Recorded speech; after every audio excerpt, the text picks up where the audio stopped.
Am I the asshole for picking my wedding date before my FSIL did and not changing it?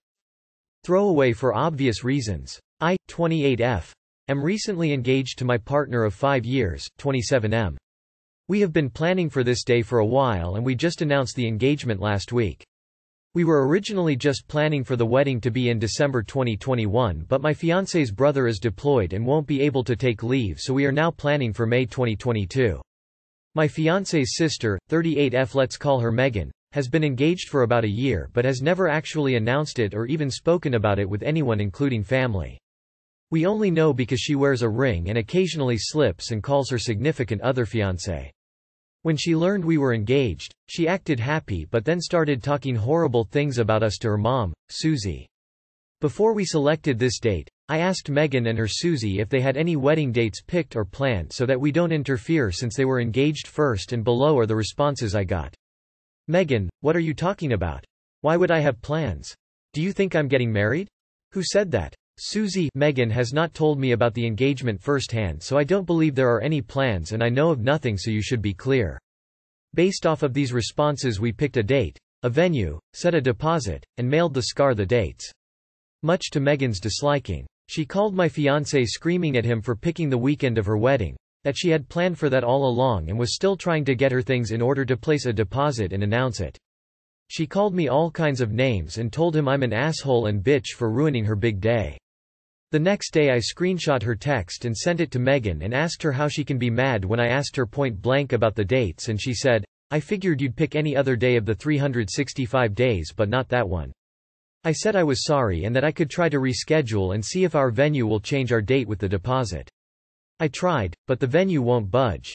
We would lose the deposit and the next open date that we liked isn't until November 2022, and that's just too long.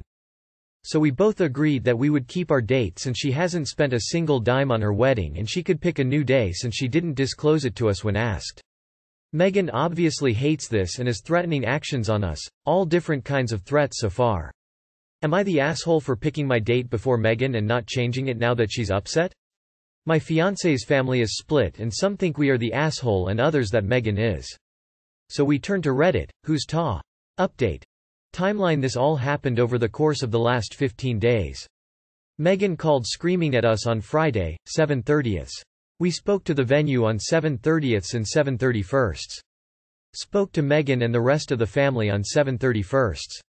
The threats Megan had towards us were not physically threats of harm, more so threats to cause us to be outcast from the family, to ruin our wedding day, to curse our future children, wishing harm or unwell to them. She also threatened to get us fired from our jobs, but we aren't sure how she would accomplish that. Yesterday morning, Susie called Megan to try and get her to settle down and to see she had at least 3 opportunities since we announced the engagement to inform us if there was a date. About 30 minutes after that call, my fiancé got a text from Megan.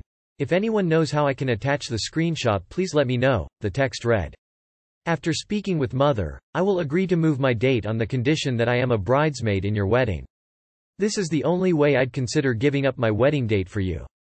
Clearly, that is not happening, and I called Susie and Megan and explained why that is not an option. Megan again lost it and said then she is taking our date and it's now hers. My fiancé jumped in with the support of his family now completely behind us because she was actually trying to blackmail us and said the following. Megan, you're not going to get our date. You're not going to be a bridesmaid. You're at this point not even invited to our wedding. It saddens us to say that, but you can't be a rational adult and we don't have time to babysit on our wedding day. If you choose to have your wedding on the same day, clearly we will not be attending. This is driving a wedge in our family and you need to act like a 38-year-old woman who is a mother of 2 and not like your 2-year-old. Susie then added that if there are 2 weddings on one day, the family would have to pick sides, and since everyone except her brother, deployed overseas, was on the call, they voted and not a single family member outside of Susie and her significant other would be attending her wedding. The call ended around 5 p.m. and about 5 hours passed before we get an email from her saying she is leaving the family and will not be contacting us again. She had a lot of other reasons than just this listed, and it clearly took her most of the 5 hours to type it. The family is not shocked and most expect she will be back in touch in the next 6 months anyway, since that is a common trend. So, our wedding day is now our wedding day, and yes, passwords are already in place so she can't do anything about it. Thank you all for the support. Not the asshole. Why is she even trying to hide her wedding date? Not the asshole. This is 100% on Megan. You asked her about her plans, she said she didn't have any. I can't believe people would even take her side over yours. I will add, get your save the date cards out immediately. She will get notifications out first and steal your guest commitments if you aren't careful. Not the asshole. You asked for a date, she didn't give it. Don't let her jealousy ruin your special day. She called your fiancé because she is trying to skew the story to make herself sound like the victim. Have a heart-to-heart with your fiancé to see if any damage control can be done. You FSIL sounds like she has mental issues, so I would not be surprised if she tries to escalate things. I would have an honest talk to see what the limit would be. If she crosses that line, do not invite her to the wedding because she may be dramatic and be a negative influence. It sounds like all she really wants is to be the center of attention and she thinks that you are stealing it from her. Not the asshole. If she wanted that date, she should have said, I really want X date for my wedding, feel free to pick any other date. I don't understand why she would hide it and expect you to magically know. I want to know how your fiancé's family is split in this. I don't understand how any would think YTA here. Definitely not the asshole. Not clear dates were set, you double-checked and placed a deposit. She didn't check with you on a date and she hasn't placed a deposit. You could have chosen February 31st and she still would have claimed you took her day. I would deadass respond with, what are you talking about? Why would you have plans? Are you engaged now? Congrats. Save, blank, date for us though. Because I'm petty. Not the asshole. But why isn't this resolved with a general statement like, we asked her and her mom if she had a date picked and both denied having plans. Am I the asshole for making a painting of my friend and her boyfriend and not giving it to them? I, 20M, am an art student at a state school. I recently switched from science, so I've been exploring all kinds of art, wishing to get better. Lately, I've been wanting to get better at painting people, as human features are really difficult and I wanted to practice. I had this idea for a painting of a couple surrounded by purple flowers under an orange sky. The meaning of this is irrelevant, the only relevant is that these symbols have a lot of meaning to me. My art is very expressive. Anyways, I needed models and I was telling this friend about it and she said that she and her boyfriend could model for me. Note: I never suggested I would make a painting for them. I was very happy and I told her I would thank them by buying them dinner or something. Anyways, I finished the painting and I must say it's absolutely beautiful. And yes, it looks really romantic. I sent my friend a picture and she loved it, but then texted me asking when she could pick it up. I was confused and asked her why she wanted to pick it up, that she could come see it, but I didn't feel comfortable with anyone taking my art. We had this argument where she said that the painting was theirs, it was romantic and they were the people in it, so it should belong to them. While I am genuinely thankful for the 15 mollets they posed while I photographed them, the painting is mine. I never suggested I would give it to them, and I'm the one who spent 20 hours on it. She's not talking to me and she's suggesting people that I manipulated her and her boyfriend and stole a painting. All my artist friends think I'm on the right as they understand how personal art is, but several of my other friends think this painting means a lot more to them than to me and I should give it to them, as some believe that the model automatically has the right over the art. I think, and in the future I will. I should have clarified much more strongly that they would just be models and would not be getting the painting. But I wasn't dishonest, and I don't think I'm wrong for keeping my painting. So am I the asshole? Edit. Many people are asking if I'd compromise and give her a nice photo and a print of the painting. I did send her a nice photo, the one that's going to my portfolio, and I offered to get her a print. She then suggested that she gets the painting and I get the print. LMAO. Edit 2. Several people have suggested I modify the painting. As petty as I am, I currently like my painting much more than I dislike the situation, so I think I'll keep it as it is. Also, yes, I already bought them dinner way before I finished the painting. Some people also want to know why I'd keep a romantic painting of someone else. Well, the painting does come off as very romantic, that's easy to see. But it's not a romantic painting to me, even though anybody else would think so. I use a relationship as a symbol that unites the other elements in my painting, which have great meaning. I see no romance in it even though most people would. I think I'll take the suggestion to offer her to buy it. People have suggested a rate of $20 per hour, plus materials plus personal fee just because I can and I'm honestly low-key enjoying the situation. So I'll tell her that she can have it for $650. It is after all a very large painting. I'm certain she won't buy it, and I don't expect her to. But now if I hear she's telling people I refuse to give her her painting, I can just say she refused to pay. Honestly, at first I was sad she changed my perception of my painting, but I've now made some connections to some of the other elements in the painting and I like it even more. As I've admitted in the comments, I can be real petty, and instead of getting mad at the situation, I try to find enjoyment in it. Especially because I didn't escalate anything. I just sat down and watched her throw a tantrum. Thank to all the people who congratulated me on my first commission. Edit 3. Thanks to all the artists who've given me advice for the future on how to protect my art. I will definitely be way more explicit if working with models in the future so that this doesn't happen again. Not the asshole. Your friend is delusional if she thinks the model owns the painting. People pay to have their portraits done. Why would you paint one for them for free and also suggest buying them dinner for modeling? Not the asshole. Artists run into this kind of entitled behavior all the time, so do yourself a favor and look up the standard model consent form and use it every single time you use any human model. Not the asshole. She painted herself as an entitled brat skull. I'm sorry, all that negative energy is now attached to an otherwise great piece of art. Not the asshole. Modeling for art is almost never paid with the painting itself. You paid for their 15 minutes with dinner and that was adequate. Do runway models always keep their clothes? Do nude art models keep all the artwork? Nope. Not the asshole. They assumed they'd get the painting, while you said they'd get a dinner or something similar as payment. It seems like a misunderstanding. Maybe you could just give them a print of the photo you took instead of the painting, as a compromise, if they are okay with that? Ha ha ha ha ha, not the asshole. Your friend is wrong on so many layers. The time spent to put it together is just the tip of the iceberg. You don't own something because you're the subject. A celebrity doesn't own a picture that a paparazzi took of them either. Tell her you'll make a trade for it. You offer her and her boyfriend $15 an hour for the time they spent modeling for it. Then they pay you $15 per hour you spend on it plus supplies. Not the asshole. You didn't tell her that they were getting the painting, or even implied that. You literally told her you would take her to dinner. Not the asshole. I was going to go with the misunderstanding because I thought they actually sat for you. Like, yeah, if you sit for 20 hours, you might have expectations. But you only took pictures.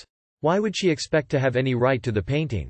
As long as you do not sell it or plan on an expo with it, because then you could get in trouble since you did not pay them and they technically still own the rights to their image, you are safe. Am I the asshole for walking into my own room without knocking? So this just happened about 30 minutes ago. For context, I am 22, live in a relatively small home with my grandparents and my 4 siblings. The house has 2 bedrooms, but due to the large size of one, approximately a quarter of the house, we created a makeshift wall of furniture to create a separate room for the 2 boys, myself included, and the 3 girls, with the girls getting the larger section. However, due to the fact that this was initially a single room, there is only one doorway to enter through. Because of this, everyone dresses in the bathroom except for my oldest sister, F25, who I'll refer to as O for oldest. I had been in the kitchen cooking some lunch when I noticed that my tablet is low on battery. No big deal, I'll just go plug it up in my room for a while. So I go to the room, open the door and get an eyeful of O naked from head to toe, just tapping away on her phone. Now, as any man can tell you, the very last thing they ever want to see is their sister's naked body. So my knee-jerk reaction is to slam the door shut, resign my tablet to death, and contemplate pouring bleach in my eyes. As I'm seriously eyeing up the bleach bottle, O comes out of the room, thankfully now dressed, and tells me to stop acting like a little kid. My immediate reaction is one of bewilderment, and so she continues on telling me there was no reason to throw a tantrum and slam doors just because I refused to knock. I responded by asking how she could possibly think this was my fault, that it's ridiculous to expect me to knock every time I want to go into my own room, and that none of this would have happened if she would just get dressed in the bathroom like everyone else in the house does. The worst thing about this to me is that this is far from the first time this has happened. I've walked in on her like this at least 6 times just off the top of my head, not to mention all the times my 3 other siblings have done the same. We've tried talking to her about it as well as having our grandparents talk to her since it's their house, but she refuses to listen. The thing that may make me the asshole here is that I realistically could have just learned to knock after the first occurrence, but it just seems asinine to think I'd have to knock while entering a shared living space. Edit. I just want to clarify that at the moment when I walked into the room she was not changing, but rather just spending time in her room idle while completely naked. She had no clothes near her, nor was she near her drawers or her closet. I wouldn't have even had an issue if she had been in the process of changing, because then I most likely wouldn't have seen all of her bits due to a combination of clothing and her moving to put on more clothing. In this case she was just standing there fully naked doing nothing and made no attempt to cover herself when someone walked in. Also, as much as I'd love to put up a curtain or other form of barrier so that I'd never have this issue again, I feel that would simply encourage her to do it more often, which would be to the detriment of my other two sisters who have both also clearly expressed that they don't want to see her naked either. And lastly, a piece of information that I forgot to mention. The bathroom is not far at all from our bedroom. I mean, with the size of the house nothing is more than a few seconds from anywhere else, but it's literally a matter of opening the door to our split room, walking forward 2 steps, and then you are inside of the bathroom. The primary reason someone wouldn't get dressed in the bathroom would be if someone was currently inside of it, but the bathroom was 100% available when this had happened. Not the asshole, maybe she likes it. She's bare-ass naked typing on her phone in a room where 4 other people enter on a regular basis. I'd say it's time to look into other living arrangements. Not the asshole. Your sister is simply wrong for hanging out naked in a space shared with people who don't want to see her naked. Not the asshole. If your sister wants privacy, then she should change in the bathroom like everyone else. If she isn't willing to do that and chooses to while away the minutes while naked, then being caught by the others who lived there is the price she pays. This isn't hard. Hey sis, 5 people live in this room and we all have a problem with you changing in our only private area in the entire house. We have resigned to changing in the bathroom. Can you cooperate with this arrangement since the best circumstance for the 4 other people? No. Sis is the asshole. That's it. She is literally making it harder for 4 other people as well as the grandparents who have to hear the kids complain. It's not fair. If she wants to do that in her own living space she should move out. Not the asshole. Your sister is being inconsiderate to those living in the house and sharing that room. It's time for her or you to move since it's clear y'all need your own space. Until then, hang a curtain from the ceiling if possible to block her area. Not the asshole. She must like being seen naked if she routinely changes in the common space? Not the asshole, but damn, that's a lot of people in a 2BR. Not the asshole for all those people saying you should be okay seeing your adult siblings naked. That's weird. I also don't want to see my siblings naked. It's not prudishness, it's just common decency, at least in my family. She needs to get dressed in the bathroom and respect that this makes people feel uncomfortable. Am I the asshole for refusing to let my brother-in-law see my son after causing me to miss his birth? I am 30's got few close friends from college that I hang out with, including my brother-in-law, sister's husband, Austin. My wife and I are expecting our first baby, and because this was our first we struggled with understanding things like whether my wife was going into labor or just dealing with pain, soreness. We ended up in the hospital for nothing since she was due in July.